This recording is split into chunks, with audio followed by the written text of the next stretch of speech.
This is what Allah gives us the reminders. Abu Abdullah Muhammad ibn Ahmed al-Qusri relates that in Istanbul, there was a governor, he died. They dug a grave for him. When they were on the verge of lowering this body inside the grave, do you know what they saw inside the grave? They saw a black snake waiting for him inside the grave.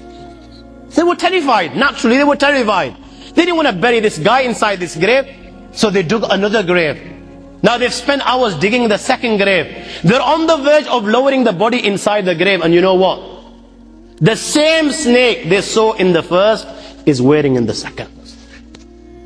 They dig a third grave. A third grave. And they find, when they're on the verge of lowering this grave, all of a sudden, out of the blue, they find the same black snake inside the grave. I ask you, my young friends, you know, on that particular occasion, that narration, what do you think it suggests? How many graves do you think they dug on that day?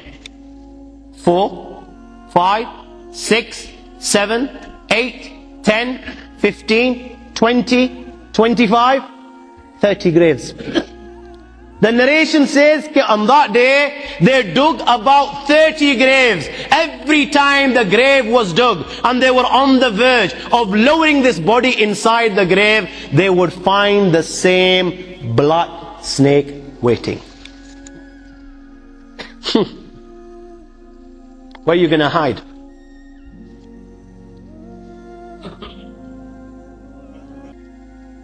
It doesn't come any clearer than this.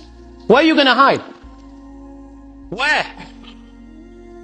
Allah. You know, even when you've gone 6 foot under, you can't get away.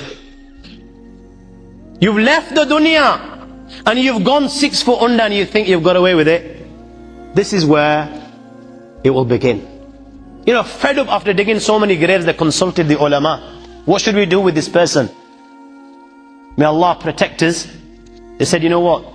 Just bury him inside the grave. Leave the rest to Allah subhanahu wa ta'ala.